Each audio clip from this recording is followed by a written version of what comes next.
Over the years, London has played host to many gangsters and criminals, but one name that you probably won't find sandwiched between Jack the Ripper and Mad Frankie Fraser is the less terrifyingly named Horatio Bottomley, who sounds more like a sad, rejected extra from the Muppet Show than an evil genius.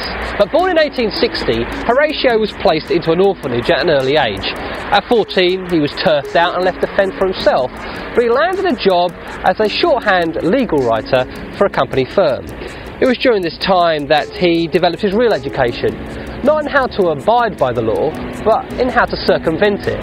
On leaving the firm, he managed to raise funds to start his own publishing business before leaving all the investors high and dry, escaping with all the money. But he managed to avoid charges because what Horatio lacked in the name department, he more than made up with his intellectual abilities and silver tongue. His next project was an old classic, promised unlimited wealth from an area so far away that no one would ever actually visit the place, Kalgoorlie, Western Australia. Between 1893 and 1903, he set up over 50 fraudulent mining companies and generated a personal fortune of over £3 million, which he spent wisely on gambling and champagne. Mr. Bottomley's next idea was a real winner. What better way to promote your illegal schemes than by making a paper promoting them? And thus the Financial Times was born, with Mr. Bottomley as its chairman. So what's next for a con man with gift of the gab and absolutely no scruples? Why, politics, of course. And he entered Parliament representing, you guessed it, South Hackney, before being thrown out in 1912 due to bankruptcy. During the war years, he made a packet with enlistment speeches, some other high-end scams, another stint in Parliament, before the past caught up with him, and he was eventually sent to prison for 7 years. On his release from prison and weighing in at 17 stone, Horatio Bottomley was convinced that his destiny lay under the bright lights of the West End Theatre, and he ended his days telling jokes here at what was the Windmill Theatre in between strippers. He eventually suffered a heart attack on stage in 1933 and died shortly afterwards. But he wasn't the only one who was convinced that his future lay in showbiz. On clearing out an old West End theatre in the 70s, an old notebook was found that once was owned by the deceased playwright Noel Coward. In it were notes for a play he had been planning on the life of Horatio Bottomley.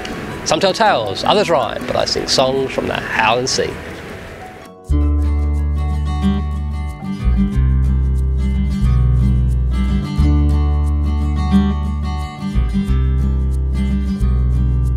Flow of tumbling years, full of promise and aching fear.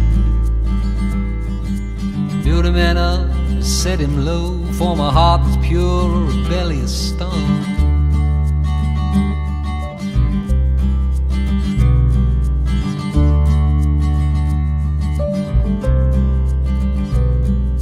Raised in a faceless crowd, half devil and half child. His turbid words and his cloudy speech were sweet as sugar on rotten tea.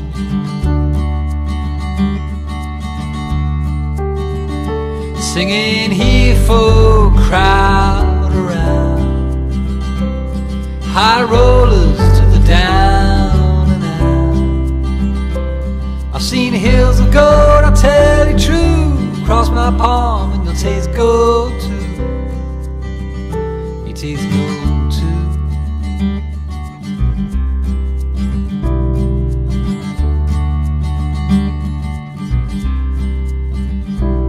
Rolling dice and drinking wine, smoking cigars and flying high.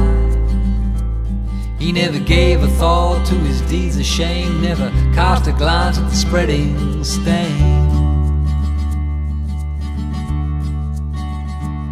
Living free of evil done, greed grows beneath the sun. Bore the fruit of a wicked plant and left him cold when his days were done. Singing here for crowd around, white collar to the beaten brow. I've seen stones that sparkle, gems that gleam, cross my palm and you can taste those dreams. taste those dreams.